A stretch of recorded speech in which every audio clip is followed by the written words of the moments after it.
Visa का जो scenario है वो अच्छा चल रहा है या बुरा चल रहा है? 2025 में रिसेंटली जो इन्होंने एक रूल निकाला कैपिंग का, कि हमने एक सर्टेन नंबर दे दिया, लोगों के वीज़ा आने की स्पीड बढ़ गई है, स्टूडेंट वीज़ा आने की स्पीड बढ़ चुकी है। में लोग रह जाएंगे जो सोच रहे हैं कि मैं जुलाई इनटेक के लिए अप्लाई कर रहा हूँ, उनको कितनी कम सीट मिलेंगी। या तो तू पैसे दे जल्दी से, नहीं तो दूसरे लोग खड़े हैं।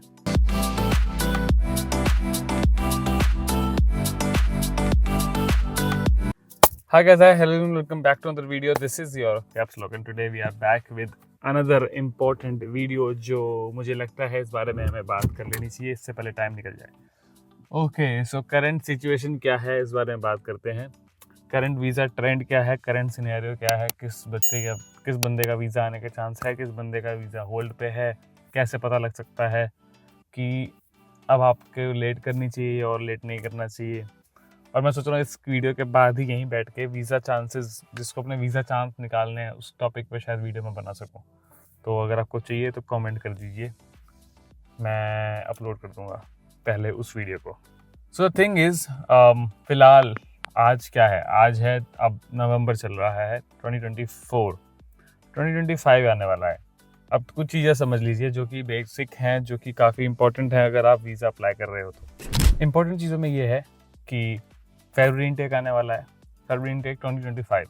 एक साल के अंदर 2 इनटेक होते हैं, फरवरी इनटेक और जुलाई इनटेक। मेजर 2 इनटेक जो ये होते हैं, बाकी छोटे मोटे इनटेक चलते रहते हैं, जैसे नवंबर में कुछ बच्चे आए या फिर मई में आ गए। तो खैर अभी मेजर की बात करते हैं। सो अभी रिसेंटली क्या हुआ था, मैं थोड़ा आपको बैक स्टोरी देता हूँ। कोविड आया, कोविड से पहले सब कुछ सही था, फिर कोविड आया, लोग वापसी चले गए। कोविड से जब वापसी लोग चले गए, इनको लोग चाहिए थे, ऑब्वियसली देश चलाना है, तो इन्होंने सबके लिए दरवाजे खोल दिए। हर एक तरीके का वीज़ा, हर एक तरीके की PR आने लगी। कोविड के अंदर भी, कोविड के थोड़े से टाइम बाद भी, मान लो कोविड 2 साल का था तो 3 साल तक, मान लो कि 1 साल तक वो ट्रेंड फॉलो हुआ, ठीक है। और उस तीसरे साल में मैं भी आया। अब लोग चाहिए थे, लोग आए, बिना इंटरव्यूज़ के लिए आए, बिना इंटरव्यूज़ के आए, बिना किसी टेंशन के आए, फेक डॉक्यूमेंट्स के साथ भी आए, हाउसिंग प्रॉब्लम वगैरह कुछ भी ऐसा नहीं था। फिर जैसे ही चौथा साल आया, 2023 बोल लो, 2023 या 2023 या 2024 के बीच में बोल लो, फरवरी इनटेक था पिछले साल का फरवरी इनटेक इतना बुरा रहा, इतना ज़्यादा बुरा रहा, क्योंकि ये सब ट्रेंड फॉलो होने के बाद जब लोग इतने भर गए, सडनली जब आए ना, कोविड खत्म हुआ तो सब लोग जैसे वापसी आने लगे, तो इतना एक वेव सी आई। और लोग तो ऑलरेडी यहाँ थे, तीसरे साल में जो आए हुए लोग हैं, तो जो चौथे साल में लोग आए उनके पास रखने के लिए जगह ही नहीं है। उन लोगों को अकोमोडेशन की दिक्कत हुई, स्टूडेंट यूनिलॉजीज वगैरह होते हैं वो भी फील होने लगे, पार्ट टाइम जॉब्स खत्म होने लगी, पैसा लोगों को खत्म होने लगा, लोग रह रहे हैं, इलीगल डॉक्यूमेंट्स की प्रॉब्लम अलग से चल रही है, फेक डॉक्यूमेंट्स की प्रॉब्लम अलग से चल रही है, एजेंट्स बने पड़े हैं लोग, फेक एजेंट्स भी बने पड़े हैं, फेक सिनेरियोज क्रिएट हो रहे हैं, बच्चों को झूठ बोला जा रहा है, उनके वीज़ा फाइल हर जगह लगाई जा रही है, जैसे कि 2 यूनिवर्सिटी में, 3 4 यूनिवर्सिटीज में लगाई जा रही है। उनको पता नहीं, उन्हें बस जाने से मतलब है। कॉलेजेस में जो ट्रांसफ़र होता है वो होने लगा, कोर्स चेंज होने लगा, इतनी सारी प्रॉब्लम। एक गवर्नमेंट के हिसाब से सोचो, if you are a government, मान लो, तो आप ये चाहोगे कि इतना हैसल हो रहा है पूरे के पूरे मेरे देश में, एक यूनिवर्सिटी या फिर स्टडी या इंटरनेशनल स्टूडेंट एक्सपीरियंस को लेकर के इतना प्रॉब्लम होगी।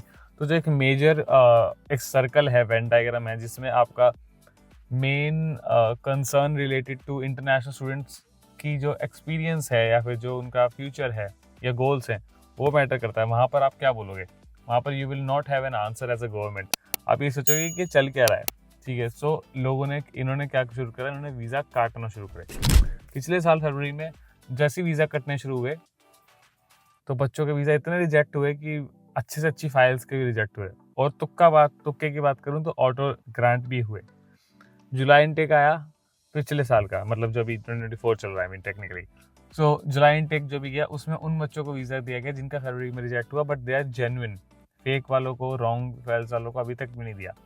अब आ रहा है 2025 में रिसेंटली जो इन्होंने एक रूल निकाला कैपिंग का, कि हमने एक सर्टेन नंबर दे दिया। मेरी पुरानी वीडियो जिसने नहीं देखी, कैपिंग करके सर्च कर लेना, एक नंबर सेट कर दिया कि उस नंबर से ज़्यादा 1 साल के अंदर यूनिवर्सिटीज़ एनरोल नहीं कर सकती, कॉलेजेस एनरोल नहीं कर सकते स्टूडेंट्स को।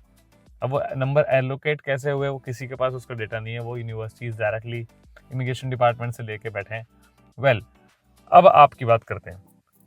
वीज़ा का जो सिनेरियो है वो अच्छा चल रहा है, बुरा चल रहा है, कुछ कह नहीं सकते, क्योंकि अगर मैं अपनी पर्सनल लेवल पे बात करूँ, यहाँ पर मेरे पास कुछ आर्टिकल्स हैं जो बता कुछ और रहे हैं, बट एनीवेज अगर मैं अपने लेवल पे बात करूँ तो मेरे पास कमेंट सेक्शन में, इंस्टाग्राम डीएम में हर 10 में से 3 या 4 लोग हैं जिनका मेरे पास रिस्पॉन्स आ रहा है कि भाई मेरा वीज़ा आ गया, मेरा वीज़ा अलॉट हो गया, या फिर मेरा वीज़ा ऑटो ग्रांट हो गया, या कुछ दिन बाद आ गया, 9 दिन बाद आ गया, 11 दिन बाद आ गया। मुझे लोगों के नाम याद नहीं, बट मुझे नंबर्स फिगर्स याद हैं कि हाँ, लोगों के वीज़ाज आने लग गए, लोगों के वीज़ा आने की स्पीड बढ़ गई है, स्टूडेंट वीज़ा आने की स्पीड बढ़ चुकी है।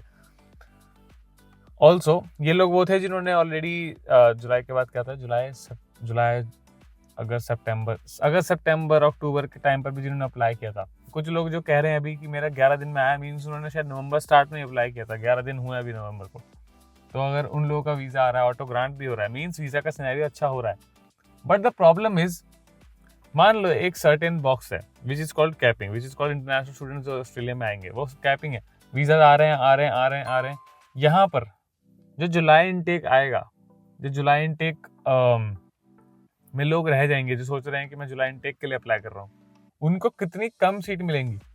आप एक मेजर कंसर्न समझ रहे हो। मेरा ये कंसर्न है कि अगर ऐसा हुआ तो how will they tackle the situation, क्योंकि एक फरवरी इनटेक में उन्होंने सारे बच्चे अगर भर लिए, यूनिवर्सिटीज ने भर लिए, तो बाकी लोगों का क्या।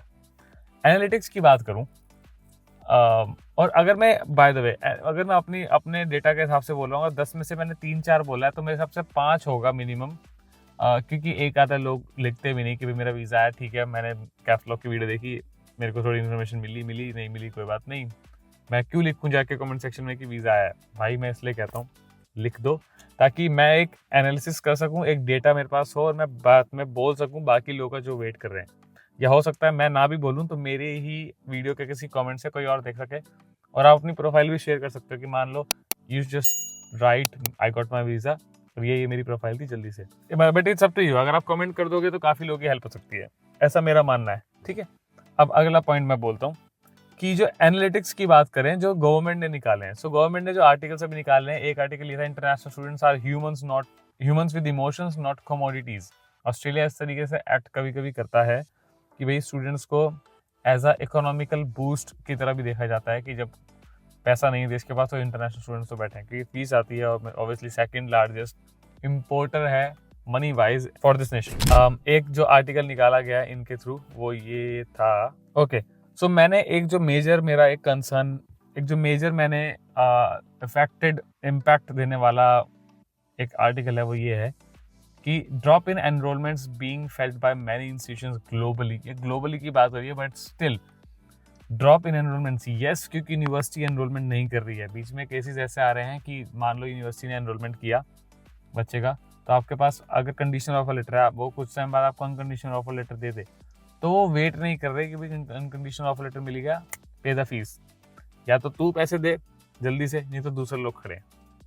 ये बिहेवियर लोग बोलेंगे नहीं, बट उनका एक्चुअली जनरेट होने लग गया, क्योंकि जिसके पास लिमिटेशन हो, मान लो एग्जाम्पल के तौर पे मेरे पास ये गाड़ी एक यूनिवर्सिटी है, 5 लोग बैठ सकते हैं यूनिवर्सिटी के अंदर, मतलब मेरी गाड़ी के अंदर, एक तो मैं ही हो गया, 4 लोग बचे, ठीक है, तो 4 लोग और 8 लोग खड़े हैं, तो 4 लोग में से जो उन 8 में से जो पहले 4 आएंगे उनको दिया जाएगा ना, जो पहले अपना प्रोसेस कंप्लीट करेंगे वो लोग बैठेंगे।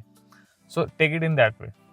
अब जुलाई इनटेक में जो सोच रहे हैं अप्लाई करने का, क्या उन्हें डरना चाहिए? मैं बोलूँगा डरना नहीं चाहिए, अनलेस तुम्हारी फाइल बहुत स्ट्रांग हो। बट अगर तुम्हारी फाइल थोड़ी सी मीडियम वो है, तो मैं बोलूँगा कि अगर आप फरवरी इनटेक में ही अप्लाई कर दो, एंड आज जुलाई में जाना, मतलब अपनी क्लासेस वगैरह जो भी तुम्हारी COE है वो जुलाई के लिए अप्लाई करो, बट वीज़ा फरवरी इनटेक तक के बीच में अप्लाई करके छोड़ दो, ताकि तुम्हारे पास इतना गैप हो कि तुम्हारे पास रिजल्ट आ सके, और बाई चांस रिजल्ट नहीं आया, तुम एटलीस्ट अगले इनटेक के लिए या फिर किसी और नेशन के लिए अप्लाई कर सकते हो।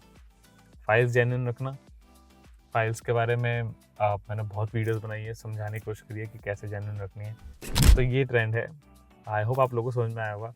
This is caps lock signing off. मैंने एक बेसिक ओवरऑल आइडिया दिया है कि ये सब ट्रेंड चल रहा है, मैंने क्लीन बोलने की कोशिश करी है। तो like, share and subscribe. See you guys.